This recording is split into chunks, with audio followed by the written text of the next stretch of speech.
मुंबई में शिवसेना के लीडर संजय राउत ने प्रेस कॉन्फ्रेंस की। उनके साथ दीगर सीनियर लीडर भी इस मौके पर मौजूद रहे और इस मौके पर उन्होंने इल्जाम लगाया कि मरकजी हुकूमत की एजेंसियां हमारे लीडरान को परेशान कर रही हैं। एजेंसियों का इस्तेमाल करते हुए हमारे लीडरों पर दबाव डाला जा रहा है। कुछ बीजेपी लीडर कह रहे हैं कि हमारी हुकूमत 10 मार्च को गिर जाएगी, हमें धमकियां दी जा रही हैं ताकि हम हथियार डाल दें।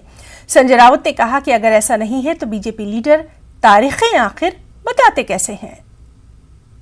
भारतीय जनता पक्षाचे काही प्रमुख लोक मला भेटले। हा विषय दिल्लीत मी सांगितलेला आहे। भारतीय जनता पक्षाचे काही प्रमुख लोक मला भेटले, ज्यांना मी ओळखतो। 3 वेळा मला ते भेटले आणि त्यांनी मला वारंवार हे सांगण्याचा प्रयत्न केला की तुम्ही या सरकारच्या प्रवाहातून बाहेर पडा। कोणत्याही परिस्थितीमध्ये आम्हाला हे सरकार घालवायचं आहे। आमची संपूर्ण तयारी झालेली आहे। एकतर आम्ही इतर राष्ट्रपती राजवट आणू, नाहीतर काही आमदार आम्हाला आमच्या हाताशी लागतायत। मालेगांव शहर में रियासती हुकूमत की जानिब से 8 करोड़ रुपए खर्च करके उर्दू घर की तामीर की गई। उर्दू के इस शहर में पिछले 3 वर्षों से उर्दू घर के इफ्तिताह का अब इंतजार ही किया जा रहा है। इन 3 वर्षों में इक़्तिदार बदल गया, एमएलए बदल गए, लेकिन उर्दू घर की हालत नहीं बदली, जिससे ये कहा जा रहा है कि उर्दू घर पर सियासत करने वालों ने पहले इसका इफ्तिताह करवाया, क्योंकि ये इमारत अब खंडर में तब्दील होने जा रही है। शहर के एमएलए मुफ्ती इस्माइल कासमी ने कहा कि हमारी कोशिश जारी है और जल्द ही इसका इफ्तिताह कर दिया जाएगा। दूसरी तरफ अपोजिशन ने ये इल्जाम लगाया है कि मौजूदा एमएलए इसका इफ्तिताह नहीं कर पाएंगे। मालेगांव में उर्दू घर तामीर हुआ है। पिछली सरकार बीजेपी की सरकार थी और उसने जो है फंड दिया था।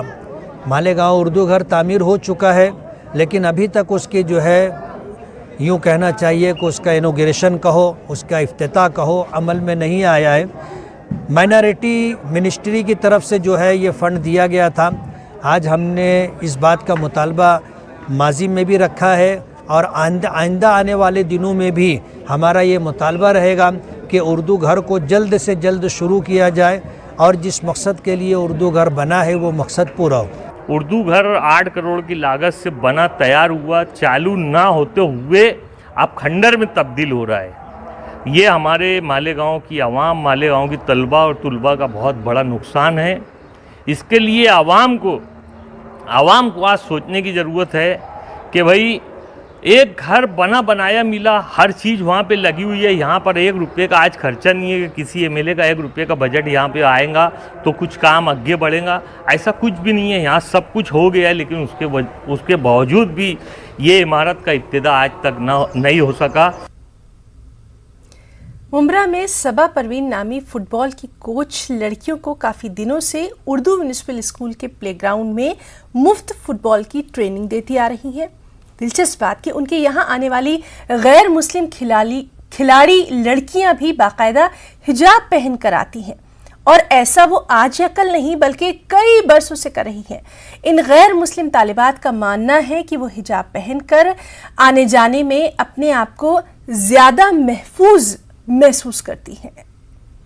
उनकी लाइफ है, वो उनकी चॉइस है, उन्हें अगर पहनना है तो वो पहने। और क्योंकि इससे पहले भी ऐसा कभी नहीं हुआ कि मतलब बुर्खा बंद होना चाहिए, वो पहले से पहनते हुए आ रहे। और भारत में हर चीज़ पहनना अलाउड है, जीन्स जो भी मतलब जिसकी जैसी मर्जी है वो सब वैसा पहनना अलाउड है। तो बुरखे पे क्यों अभी पाबंदी लगाई जा रही है? बुरखा उनकी चॉइस है, उन्हें पहनना चाहिए और मैं उनके खिलाफ नहीं जाऊँगी, बल्कि मैं उन्हें और सपोर्ट करूँगी। हम लोग मतलब हिजाब पहनना वो हर किसी की चॉइस है, वो मतलब उनकी चॉइस है, उनको पहनना देना चाहिए। वो किसी के मतलब रेगुलेशन के हिसाब से तो नहीं चलेगी ना, ये तो नहीं बोलेगी कि नहीं पहनेंगे। वो हमेशा से पहनते आए और पहनते रहना चाहिए, क्योंकि वो उन लोग की मर्जी है, उनको क्या पहनना है क्या नहीं पहनना है। और हम लोग मुस्लिम के खिलाफ नहीं, मुस्लिम के साथ है बल्कि, और वो बुरखे के मतलब साथ चले गए कि नहीं इन लोग को पहनना देना चाहिए। खेलो यहाँ मेरे फुटबॉल में स्टूडेंट मुस्लिम भी है, नॉन मुस्लिम है। करीबन 5 साल से नॉन मुस्लिम और मुस्लिम साथ में खेल रहे। उनको ऐसा कभी नहीं लगा कि हम हिंदू के साथ खेल रहे या हम मुसलमान के साथ खेल रहे। हर एक त्यौहार में हम उनके घर पे जाते हैं, बच्चे हमारे घर पे आती है। तो एक ये माहौल हम जो बनाया जा रहा है, नफरती माहौल, उसको बंद करना चाहिए।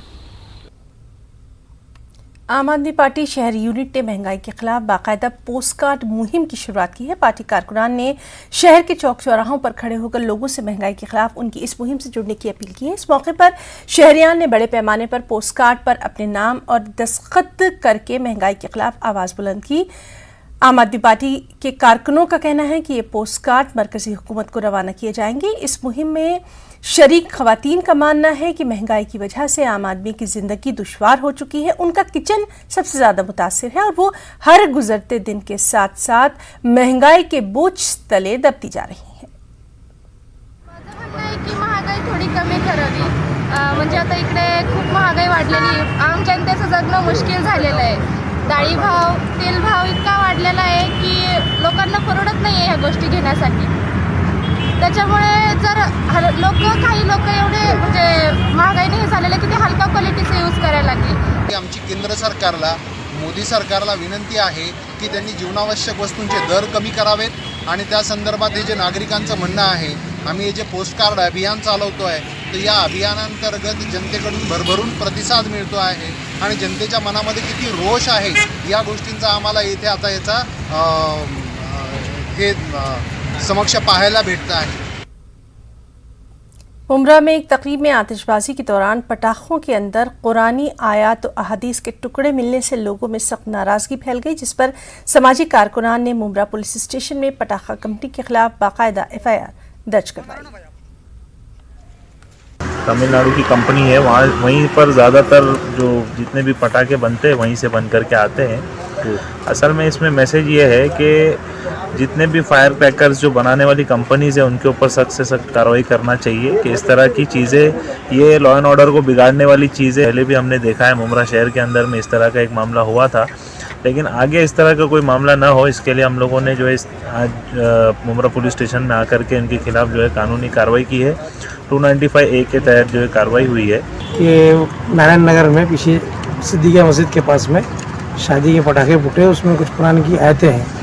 तो मैंने कहा कि अभी इसको शो मत करो, पहले अपन जाके इन्वेस्टिगेशन खुद करते हैं कि कुरान की आयत के खाली अरबी या उर्दू के शब्द थे। तो आने के बाद हम लोगों ने देखा तो कुरान की आयत भी है, सूरह बकरा की है, सूरह नबा की है और सूरह अहज़ाब की है। ऐसे 4-5 सूरतों की आयतों के टुकड़े हैं, हदीस के टुकड़े हैं उसके अंदर, दुआओं के मसनून दुआओं के टुकड़े उसके अंदर मिले।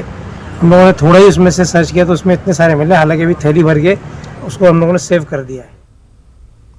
भले ही अमरावती म्यूनिसिपल कॉरपोरेशन की जानिब से इंतखाबात की तारीखों का ऐलान अभी नहीं किया गया, लेकिन तमाम सियासी जमातें इंतखाबात की तैयारियों में मसरूफ़ कार हैं। इंडियन यूनियन मुस्लिम लीग भी बड़े जोश खरोश के साथ इंतखाबात में लगी हुई है। प्रेस कॉन्फ्रेंस करके इंडियन यूनियन मुस्लिम लीग ने इस मरतबा 25 नशिस्तों पर इंतखाबात में हिस्सा लेने का ऐलान कर दिया है। साथ ही दावा किया कि तमाम सीटों पर वो अपनी जीत भी दर्ज करवाएगी। 2022 में होने वाले कारपोरेशन इंतखाबात को लेकर सभी पार्टियों ने अपनी कमर कस ली है। आज इंडियन यूनियन मुस्लिम लीग की जानिब से यहाँ पर एक प्रेस कॉन्फ्रेंस का इनेकाद किया गया, जिसमें इस प्रेस कॉन्फ्रेंस में इंडियन यूनियन मुस्लिम लीग ने दावा किया कि वो 25 सीटों पर इंतखाबात लड़ेंगे और जीत हासिल करेंगे। हमारे साथ में मुस्लिम लीग के तर्जुमान डॉक्टर रहीम भारती साहब आइए उनसे जानते हैं कि किस तरह की तैयारी है इंडियन यूनियन मुस्लिम लीग की। बताइए डॉक्टर साहब, किस तरह की तैयारी है आपकी पार्टी की और कितनी सीटों पर आप चुनाव लड़ेंगे और कैसी जीत हासिल करेंगे? हमारी पार्टी ग्राउंड लेवल से लेकर टॉप लेवल तक के हर मसले को लेकर शासन और प्रशासन के सामने जनता की जितनी भी ज्वलंत समस्याएं हैं उसको उठाने के लिए हमेशा अग्रसर रहती है और इसकी जनता इन्हें कायल है। कोई इन्हें ढकी छुपी बात नहीं है, वो सियासी मसला हो, मजहबी मसला हो या सामाजिक मसला हो। मुस्लिम लीग ने हमेशा केंद्र सरकार के भी आत्म आंदोलन की बात किया, राज्य सरकार के भी आत्म आंदोलन की बात किया और इसी उन्वान को लेकर जो हमारा जो बैकलॉग है मुस्लिम मीडिया का, जिन जो सत्तारूढ़ पार्टियों ने जो हमको खास तौर से बहिष्कृत किया, वो बहिष्कृत किए हमारे परिसर को विकास की धारा में लाने के लिए मुस्लिम लीग ज़्यादा से ज़्यादा 25 से लेकर ज़्यादा सीटें लड़ाएगी और सब विचारी जो हमारे छोटे मोटे दल है उनसे भी इस विषय में विचार विमर्श कराकर हम आगे बढ़ेंगे और उनको करने में हासिल करेंगे। किसी भी काम तो ये थे हमारे साथ डॉक्टर रहीम भारती साहब। कैमरा पर्सन साकिब के साथ मैं कमर काजिम, न्यूज़ 18 अमरावती। अकोला में आग लगने के 2 अलग अलग मामलात में एक शख्स की मौत हो गई, लाख रुपए का सामान जलकर खाकस्तर हो गया। अकोला के काला चबूतरा इलाके में वाक़ शेख इब्राहिम नामी शख्स के घर में अचानक आग लगी। आग बुझाने और अहले खाना को बचाने के दौरान शेख इब्राहिम बुरी तरह से झुलस गए, जिसके बाद उन्होंने दम तोड़ दिया। इस तरह आकुट तालुका में वाक़ कपास की एक फैक्ट्री में आग लगने से लाखों रुपए मालियत की कपास जलकर खाकस्तर हो गई।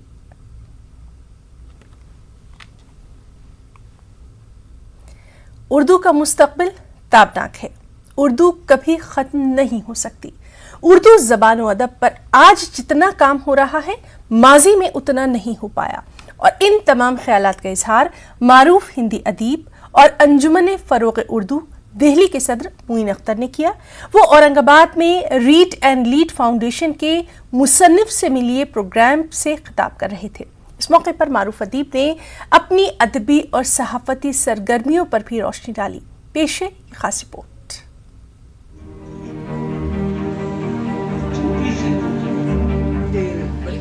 जब भी कोई बड़ा कलमकार या अदबी शख्सियत औरंगाबाद में वारिद होती है तो मिर्जा वर्ल्ड बुक डिपो पर मुसन्निफ से मिलिए प्रोग्राम में उनकी शिरकत यकीनी होती है। दिल्ली से ताल्लुक़ रखने वाले मोमिन कॉन्फ्रेंस के सेक्रेटरी और 2 दर्जन से ज़ायद किताबों के मुसन्निफ मोइन अख्तर अंसारी का मुसन्निफ से मिलिए प्रोग्राम में खैर मक़दम किया गया, इस्तक़बाल किया गया। इस मौके पर मोइन अख्तर अंसारी ने अपने तदरीसी और तहरीकी सरगर्मियों पर तफसीली रोशनी डाली। 5 दहाइयों पर मुहित उनकी इल्मी सरगर्मियों का जो खाका पेश किया गया वो काफ़ी मुतासिरकुन और काबिल तक़लीद कहा जा सकता है। मोइन अख्तर का कहना है कि उर्दू ज़बान की तरक्की व तरोीज को कोई नहीं रोक सकता। उर्दू का मुस्तकबिल बहुत ताबनाक है और अलमिया ये हो गया है कि हमारी जो भी राय कायम होती है वो मीडिया पर कायम होती है। मीडिया में जो खबरें आती हैं उसी के हिसाब से हमारा जहन बनता है और हमारी राय बनती है। लेकिन बुनियादों में जो तफसील है वो बिल्कुल अलग है। उर्दू जितना सन 47 के अंदर फैली हुई थी उससे कई गुना ज़्यादा इन दिनों फैली हुई है। आप मुल्क के कोने कोने में आप चले जाइए, किशनगंज जाइए, कटिहार जाइए, आप औरंगाबाद और उसके अतराफ़ के अंदर आइए, है ना, भीड़ जाइए, ये एकदम उर्दू मीडियम स्कूलों की पूरी एक सिलसिला है और मदारिस हैं जो उर्दू की नशोनुमा कर रहे हैं। 400 सफ़हात पर मुश्तमिल मोमिन कॉन्फ्रेंस की दस्तावेजी तारीख मुरतब करके मोइन अख्तर ने मोमिन कॉन्फ्रेंस की सरगर्मियों को दस्तावेज की शक्ल देने का अहम कारनामा अंजाम दिया है।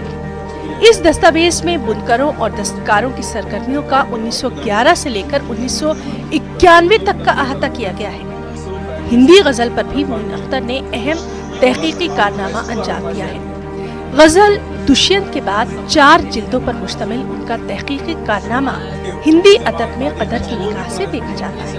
मौजूदा दौर में किताबों के ऑनलाइन मुताले के ताल्लुक से मोइन अख्तर का कहना है कि ये वक्ती रुझान है और जल्द ही लोग इससे ऊब भी जाएंगे। जो किताबों के दिलदादा लोग हैं वो आज भी किताबों पर ही फरेफ्ता होते हैं और किताबों से इस्तिफादा करते हैं और वही किताबें तो फिर डिजिटलाइज हो जाती हैं। तो हैं तो बहरहाल किताबें ही ना वो, तो उसको सिर्फ पढ़ना वो डिजिटल पढ़ लेते हैं, बाकी हम लोग किताब से पढ़ लेते हैं। लेकिन ये कम होने वाला शौक नहीं है। डिजिटलाइजेशन के अंदर ये कि जितना तेज़ी से वो फैल रहा है उतना तेज़ी से उससे लोग हट भी जाते हैं। जो किताब पढ़ने में जो हमको आनंद मिलता है, जो हमको सुकून मिलता है, वो डिजिटलाइजेशन से हमको पढ़ने में उतना नहीं मिलता है। मोइन अख्तर अंसारी ने औरंगाबाद और महाराष्ट्र में जारी उर्दू की अदबी और तालीमी सरगर्मियों की खूब सताइश की और इन्हें उर्दू की तरक्की व तरोीज के मराकज़ से ताबीर किया। मोइन अख्तर अंसारी का कहना है कि शुमाली हिंद में भी उर्दू ज़बान व अदब पर काफ़ी काम हो रहा है, लेकिन जुनूब ने सबकत मार ली है।